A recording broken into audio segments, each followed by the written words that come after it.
بسم اللہ الرحمن الرحیم۔ انا للہ و انا الیہ راجعون۔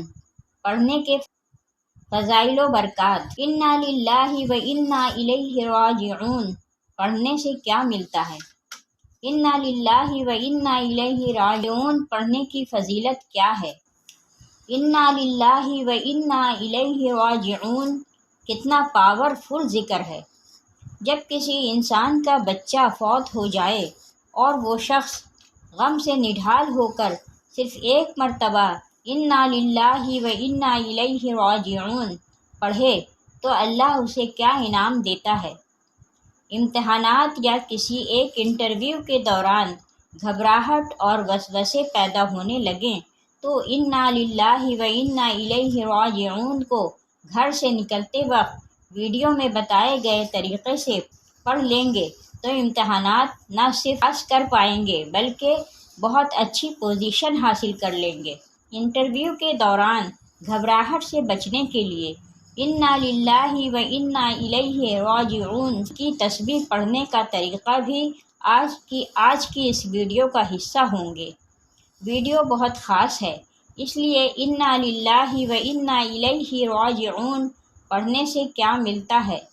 انا للہ و انا الیہ راجعون پڑھنے کی فضیلت ہے۔ انا للہ و انا الیہ راجعون کتنا پاورفل ذکر ہے کی تفصیل جاننے کے لیے ویڈیو کو آخر تک ضرور دیکھیے گا۔ انا للہ و انا الیہ راجعون کا مطلب ہے ہم خدا ہی کے لیے ہیں اور اس کی طرف لوٹ کر جانے والے ہیں۔ آپ کو یہ جان کر بے حد خوشی ہوگی کہ انا للہ و انا الیہ راجعون اللہ کے خزانوں میں سے ایک خزانہ ہے۔ محترم ناظرین، جب کوئی انسان اللہ تعالیٰ کے فیصلے کو تسلیم کر لیتا اور انا للہ و انا الیہ راجعون پڑھتا ہے تو 3 بھلائیوں کا مستحق ٹھہرتا ہے۔ پہلی، اللہ کی نوازشوں کا مستحق بن جاتا ہے۔ دوسری ہے اللہ کی رحمت کا مستحق بن جانا، اور تیسری ہے ہدایت یافتہ ہونے کی سند۔ جب کسی انسان پر کوئی پریشانی، مصیبت یا حالات آتے ہیں تو انسان فوراً گھبرا جاتا ہے اور سوچنے لگتا ہے کہ اب میرا کیا ہوگا، مجھے کوئی سہارا دینے والا، میری کوئی مدد کرنے والا اور میرے لیے کوئی اسباب پیدا کرنے والا نہیں ہے۔ انسان نا امید ہو جاتا ہے اور نا امیدی کے دہانے پر کھڑا رہتا ہے۔ اپنی زندگی کے اندر جب بھی کوئی مصیبت، کشیدہ حالات یا پریشانیاں آئیں اور مصیبت ختم ہونے کا نام نہ لیں تو اس ذات کے ساتھ اپنے تعلق کو کبھی بھی مت توڑنا، اس ذات کے ساتھ اپنے تعلق کو مضبوط کر لینا۔ ارشاد باری تعالیٰ ہے کہ خدا کی رحمت سے مایوس نہ ہو، کیونکہ خدا کی رحمت سے کافر ہی مایوس ہوتے ہیں۔ کتنی ہی بڑی مصیبت کیوں نہ ہو، دل شکستہ ہرگز نہیں ہونا چاہیے۔ مصیبت کے وقت میں نا امید ہونے کے بجائے حق تعالیٰ سے اچھی امید رکھنی چاہیے۔ حضرت ابو سنان رضی اللہ تعالیٰ عنہ فرماتے ہیں، میں نے اپنے ایک بچے کو دفن کیا، ابھی میں اس کی قبر سے نکلا تھا کہ ابو طلحہ خولانی رضی اللہ تعالیٰ عنہ نے میرا ہاتھ پکڑ کر مجھے نکالا اور کہا، سنو میں تمہیں خوشخبری سناؤں۔ خوشخبری یہ ہے کہ نبی کریم صلی اللہ علیہ وآلہ وسلم نے فرمایا ہے کہ اللہ تعالیٰ ملک الموت سے دریافت فرماتا ہے کہ تم نے میرے بندے کی آنکھوں کی ٹھنڈک اور اس کے کلیجے کا ٹکڑا چھین لیا، بتلا اس نے یعنی اس بچے کے باپ نے کیا کیا؟ وہ کہتے ہیں، اے اللہ پاک، اس کے باپ نے تیری تعریف کی اور انا للہ و انا الیہ راجعون پڑھا۔ اللہ تعالیٰ فرماتا ہے کہ اس کے لیے جنت میں ایک گھر بناؤ اور اس کا نام بیت الحمد رکھو۔ حضرت علی کرم اللہ وجہ الکریم سے روایت ہے کہ نبی کریم صلی اللہ علیہ وآلہ وسلم نے فرمایا، جس کسی مسلمان کو کوئی رنج و مصیبت پہنچے، اس پر اگرچہ زیادہ وقت گزر جائے، پھر اسے یاد آئے اور وہ انا للہ و انا الیہ راجعون پڑھ لے تو مصیبت پر صبر کے وقت جو اجر ملا تھا وہی اب بھی ملے گا۔ جب بھی رنج و غم کی کوئی خبر سنیں یا کوئی نقصان ہو جائے یا کوئی دکھ اور تکلیف پہنچے یا خدا نخواستہ کسی ناگہانی مصیبت میں گرفتار ہو جائیں تو فوراً انا للہ و انا الیہ راجعون پڑھنا چاہیے۔ نبی کریم صلی اللہ علیہ وآلہ وسلم کا ارشاد گرامی ہے کہ جب کوئی بندہ مصیبت پڑنے پر انا للہ و انا الیہ راجعون پڑھتا ہے تو اللہ تعالیٰ اس کی مصیبت کو دور فرما دیتے ہیں، اس کو اچھے انجام سے نوازتے ہیں اور اس کو اس کی پسندیدہ چیز اس کے صلے میں عطا فرماتے ہیں۔ نبی کریم صلی اللہ علیہ وآلہ وسلم معمولی سے معمولی تکلیف کے موقع پر بھی انا للہ و انا الیہ راجعون پڑھا کرتے تھے۔ ایک مرتبہ ہوا سے چراغ بجھ گیا تو آپ نے انا للہ و انا الیہ راجعون پڑھا۔ حضرت عائشہ صدیقہ رضی اللہ تعالی عنہا نے عرض کیا، یا رسول اللہ، یہ بھی کوئی مصیبت ہے؟ فرمایا، عائشہ، ہر وہ چیز جس سے دل کو پریشانی اور جی کو دکھ ہوا ہو تو اس پر انا للہ و انا الیہ راجعون پڑھنا چاہیے۔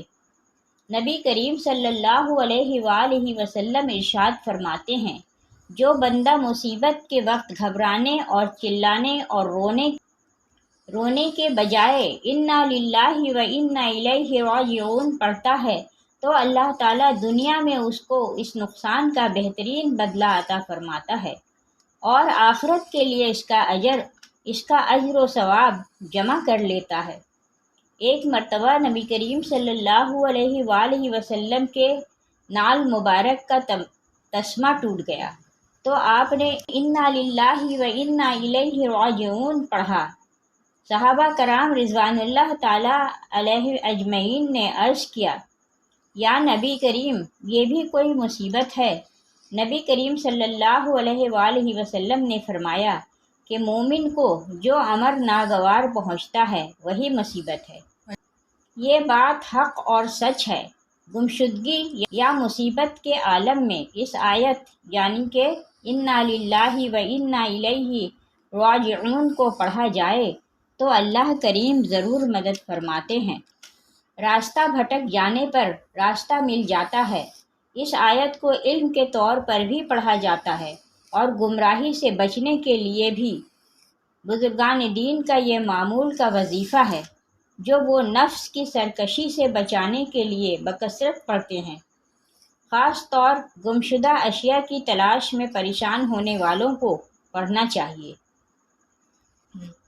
اسی طرح یہ بھی آپ کو بتاتے چلیں کہ امتحانات یا کسی ایک انٹرویو کے دوران گھبراہٹ اور وسوسے پیدا ہونے لگیں تو انا للہ و انا الیہ راجعون کا ورد کرنا شروع کر دیں۔ چھوٹی بڑی جانی مالی پریشانی کے موقع پر یہ کلمات پڑھنے کی فضیلت اور ثواب کا تذکرہ بکثرت احادیث میں موجود ہے۔ حضرت سعید ابن جبیر رضی اللہ تعالی عنہ فرماتے تھے اس امت کو مصیبت کے موقع پر جو اس کلمہ کو جو درجہ دیا گیا اس سے پہلے کسی امت کو یہ نہیں ملا۔ پڑھنے سے اس کی بدولت گمشدہ اشیاء مل جاتی ہے اور جب حد سے زیادہ پریشان ہو تو اس کی تسبیح پڑھنے سے دل سے بوجھ اتر جاتا ہے۔ اللہ کریم اس بندے سے خوش ہوتے ہیں جو مصیبت کے وقت انا للہ و انا الیہ راجعون پڑھتا ہے۔ مصیبت چھوٹی ہو یا بڑی، اس آیت کو پڑھنے سے انسان میں توکل اور تقوی اور صبر پیدا ہوتا ہے۔ حضرت ام سلمہ رضی اللہ تعالی عنہا فرماتی ہیں، میرے خاوند ابو سلمہ رضی اللہ تعالی عنہ ایک روز میرے پاس نبی کریم صلی اللہ علیہ وآلہ وسلم کی خدمت سے ہو کر آئے اور خوشی خوشی فرمانے لگے، آج تو میں نے ایک ایسی حدیث سنی ہے کہ میں بہت خوش ہوا ہوں۔ وہ حدیث یہ ہے کہ جس کسی مسلمان کو کوئی تکلیف پہنچے اور وہ کہے اللہم اجرنی فی مصیبتی واخلف لی خیرا منہا، یعنی خدایا مجھے اس مصیبت میں اجر دے، مجھے اس سے بہتر بدلہ عطا فرما، تو اللہ تعالیٰ اسے اجر اور بدلہ ضرور ہی دیتا ہے۔ حضرت سلمہ رضی اللہ تعالیٰ عنہا فرماتی ہیں، میں نے اس دعا کو یاد کر لیا جب حضرت ابو سلمہ رضی اللہ تعالیٰ عنہ کا انتقال ہوا تو میں نے انا للہ و انا الیہ راجعون پڑھ کر پھر یہ دعا بھی پڑھ لی، لیکن مجھے خیال آیا کہ بھلا ابو سلمہ رضی اللہ تعالیٰ عنہ سے بہتر شخص مجھے کون مل سکتا ہے۔ جب میری عدت گزر چکی تو میں ایک روز ایک کھال کو دباغت دے رہی تھی تو کہ نبی کریم صلی اللہ علیہ وسلم تشریف لائے اور اندر آنے کی اجازت چاہی۔ میں نے اپنے ہاتھ دھو ڈالے، کھال رکھ دی اور میں نے نبی کریم صلی اللہ علیہ وآلہ وسلم کو اندر تشریف لانے کی درخواست کی۔ نبی کریم صلی اللہ علیہ وآلہ وسلم کو ایک گدی پر بٹھا دیا۔ نبی کریم صلی اللہ علیہ وسلم نے مجھ سے اپنا نکاح کرنے کی خواہش ظاہر کی۔ میں نے کہا کہ اے نبی کریم صلی اللہ علیہ وآلہ وسلم، یہ تو میری خوش قسمتی کی بات ہے، لیکن اول تو میں بڑی باغیرت عورت ہوں، ایسا نہ ہو کہ نبی کریم صلی اللہ علیہ وآلہ وسلم کی طبیعت کے خلاف کوئی بات مجھ سے سرزد ہو جائے اور خدا کے ہاں عذاب ہو۔ دوسرے یہ کہ میں عمر رسیدہ ہوں، تیسرے بال بچوں والی ہوں۔ آپ صلی اللہ علیہ وآلہ وسلم نے فرمایا، سنو، ایسی بیجا غیرت اللہ تعالیٰ دور کر دے گا، اور عمر میں بھی کچھ چھوٹی عمر کا نہیں، تمہارے بال بچے میرے ہی بال بچے ہیں۔ میں نے یہ سن کر کہا، پھر اے نبی کریم صلی اللہ علیہ وآلہ وسلم، مجھے کوئی عذر نہیں۔ چنانچہ میرا نکاح اللہ کے نبی حضرت محمد صلی اللہ علیہ وآلہ وسلم سے ہو گیا، اور مجھے اللہ تعالیٰ نے اس دعا کی برکت سے میرے میاں سے بہت ہی بہتر یعنی اپنا نبی کریم صلی اللہ علیہ وآلہ وسلم عطا فرمایا، الحمدللہ۔ حضرت ابن عباس رضی اللہ تعالیٰ عنہ سے روایت ہے کہ نبی کریم صلی اللہ علیہ وآلہ وسلم نے ارشاد فرمایا ہے کہ جس نے مصیبت کے وقت انا للہ و انا الیہ راجعون پڑھا تو اللہ تعالیٰ اس کی تلافی فرما دیں گے اور اس کی آخرت اچھی کر دیں گے، اور اسے ضائع شدہ چیز کے بدلے اچھی چیز عطا فرمائیں گے۔ جب بھی رنج و غم کی کوئی خبر سنیں، یا کوئی نقصان ہو جائے، یا کوئی دکھ اور تکلیف پہنچے، یا خدا نخواستہ کسی ناگہانی مصیبت میں گرفتار ہو جائیں، تو فوراً انا للہ و انا الیہ راجعون پڑھنا چاہیے کہ ہم خدا ہی کے لیے ہیں اور اس کی طرف لوٹ کر جانے والے ہیں۔ مطلب یہ ہے کہ ہمارے پاس جو کچھ بھی ہے سب اللہ ہی کا ہے، اسی نے دیا ہے، وہی لینے والا ہے، ہم اسی کے ہیں، اسی کی طرف لوٹ کر جائیں گے۔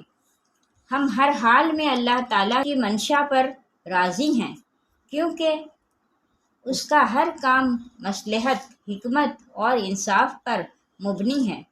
وہ جو کچھ کرتا ہے کسی بڑے خیر کے پیش نظر کرتا ہے۔ حضرت انس رضی اللہ تعالیٰ عنہ فرماتے ہیں کہ نبی کریم صلی اللہ علیہ وآلہ وسلم کا ارشاد ہے کہ جتنی سخت آزمائش اور مصیبت ہوتی ہے اتنا ہی بڑا اس کا صلہ ہوتا ہے، اور اللہ تعالیٰ جب کسی جماعت سے محبت فرماتے ہیں تو ان کو مزید نکھارنے اور کندن بنانے کے لیے آزمائش میں مبتلا کر دیتا ہے۔ بس جو لوگ اللہ کی رضا پر راضی رہیں اللہ بھی ان سے راضی ہوتا ہے، اور جو اس آزمائش میں اللہ سے ناراض ہوں اللہ بھی ان سے ناراض ہو جاتا ہے۔